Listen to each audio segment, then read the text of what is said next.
ప్రియమైన సోదరి సోదరులారా, నేటి కాలంలో చాలామంది దేవుని పరిచర్యకు రాలేకపోతున్నారు.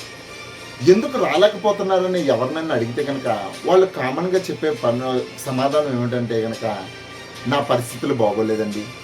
లేదంటే గనక నాకన్నా పలానా వ్యక్తి అయితే ఇంకా చాలా బాగా దేవుని పరిచర్యలో ఉండగలరు గదండీ. నేను వద్దులేనండి.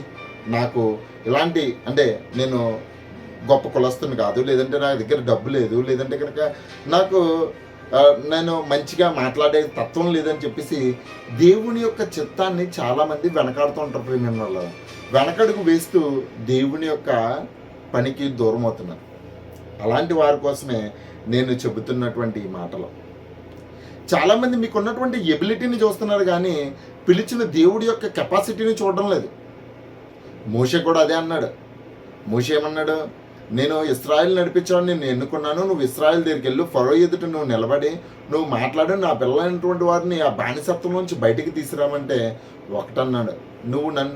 నేను నీతో మాట్లాడుతున్నప్పటి నుంచి మీరు గమనించారా ప్రభా, నేను మాట యందు నేర్పరిని కాదు, మాట మాంద్యం గలవాడను, నాకన్నా వేరే ఒకరిని చూసుకో అని చెప్పేసని మోషే వెనకడుగు వేసినటువంటి సందర్భాన్ని, దేవునికే సమాధానం చెప్పినటువంటి సందర్భాన్ని మనం గుర్తించుకోవాలి ప్రేమైన వాళ్ళరా. అప్పుడు దేవుడు ఏమన్నాడు? ఒకటన్నాడు, నేను నీకు తోడే ఉంటాను, నువ్వేం మాట్లాడాలో నేను చెప్తాను, నువ్వు అది చెయ్యి, నేను చెప్పింది చెయ్యి. నేను ఎవరిని చూస్ చేసుకోవాలని చెప్పేసి నువ్వు నాకు సజెషన్ ఇవ్వకో. ఎందుకంటే I know whom to choose. నాకు తెలిసి ఎవరిని సెలెక్ట్ చేసుకోవాలో, ఎవరిని పిలవాలో, ఎవరిని ఏర్పరచాలో, ఎవరిని ఏ స్థితికి తీసుకెళ్లాలో నాకు తెలుసు కనుక నువ్వు నాకు చెప్పకని చెప్పేసి అన్నాడు. మళ్ళీ మళ్ళీ అదే అడుగుతాడు, దేవుడు ఇంకొకరిని చూడొచ్చు కదా అని చెప్పేసి అన్నప్పుడు నో.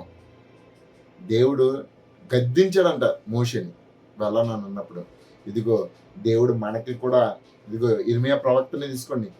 ఇర్మియా గారిని తాను ఇశ్రాయేలు మీద ప్రవక్తగా నియమించే సమయానికి అతి చిన్న వయస్సు కలిగిన వాడని.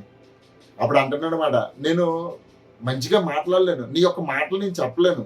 ఎందుకంటే నీ యొక్క మాటలు చెప్పాలంటే నాకు అనుభవం కానీ నా యొక్క వయస్సు కానీ సరిపోదు కనుక ఎవరైనా వేరే వాళ్ళని ఎవరైనా చూసుకొని అంటే కనుక ఒక్కటన్నాడు, నేను నీకు తోడే ఉంటాను, నీకు నేను ఏం మాట్లాడాలో నేను చెప్తానని చెప్పేసి ప్రభు అన్నాడు. ప్రియమైన చాలా మందికి తనకున్నటువంటి స్థితిని పట్టించి చాలా మంది వెనకడుగు వేస్తున్నారు. వెనకడుగు వేయకూడదు ప్రియమైన వాళ్ళరా. ఎందుకంటే కనుక నువ్వు నీ బలహీనతను చూసి వెనకడుగు వేస్తున్నావు కానీ నిన్ను బలపరిచిన దేవుని వైపు నువ్వు చూడడం లేదు. అదే తప్పు జరుగుతుంది. అందుకనే సాతాను రాజ్యమేలడానికి ప్రధానమైన కారణం ఏమిటనంటే కనుక నీకు దేవుడు నియమించినటువంటి పనిని నువ్వు చేయకపోవడం వల్ల ప్రియమైన వాళ్ళరా. ఇంకా చెప్తున్నాడు, దావీదుని తీసుకోండి.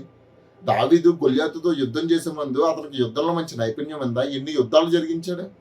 అయినప్పటికీ ఇశ్రాయేలు పక్షంగా నిలబడి యుద్ధాన్ని జరిగించి దేవుడు తాను ఇచ్చినటువంటి అభిషేకాన్ని బట్టించి జయించగలిగాడు ప్రియమైన వాళ్ళరా. ఎస్, పేతుర్ని, యాకోబుని, యోహానును పిలిచినప్పుడు వారైనా గొప్పవారా? ధర్మశాస్త్రం ముందు ప్రావీణ్యం కలిగిన వారా? లేదంటే ఏముందని ప్రభు పిలిచాడనంటే కనుక ఒక్కటే, ఆ నాటకాల్లో శాస్త్రులు ఉన్నారు, పరిచయాలు ఉన్నారు, లేదంటే ధర్మశాస్త్రపు దర్శకులు ఉన్నప్పటికీ కూడా వాళ్ళెవ్వరిని పిలవకుండా ఎందుకు ప్రత్యేకంగా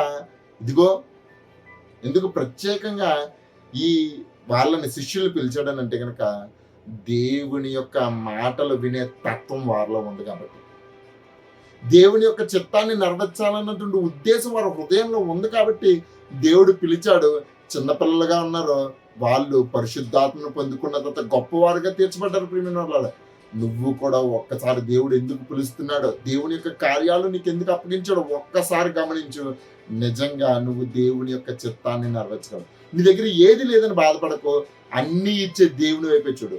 నీ యొక్క బలహీనత వైపు చూడకు, ఇదిగో నిన్ను బలపరిచే దేవుని వైపు చూడు ప్రియమైన వాళ్ళ. ఎప్పుడైతే నువ్వు దేవుని వైపు చూస్తావో నీ బలహీనతల నుంచి నువ్వు ఓవర్కమ్ చేసి దేవుని యొక్క చిత్తాన్ని నెరవేర్చగలవు. లేదంటే గనక సాతాను నిన్ను వెనక్కి లాగి దేవుని యొక్క చిత్తానికి దూరంగా పెట్టుతుంది. నాకు మంచి పాట పాడడం రాదంటావా? దేవుని యొక్క వాక్యం చెప్పడం రాదంటావా? మంచి క్రియ చేయడానికి శక్తి సరిపోవడం లేదా? ఇంకా అపనమ్మకం మీద ఉన్నావా? దేవుడి మీద నమ్మకంతో ముందుకు వెళ్ళు. అప్పుడు నిజంగా నువ్వు దేవుని యొక్క శక్తిని, దేవుని యొక్క తత్వాన్ని చూడగలవు ప్రియమైన వాళ్ళ. ఎస్, ఈ వాక్యం అంటే మీరు అందరూ కూడా దేవుని కోసం నిలబడతారని, దేవుని యొక్క చిత్తాన్ని జరిగిస్తారని ఆశిస్తున్నాను. ప్రభు యొక్క కృప మనందరికీ తోడయుండి నడిపించును గాక. ఆమేన్. అందరికీ వందనాలు. Thank you.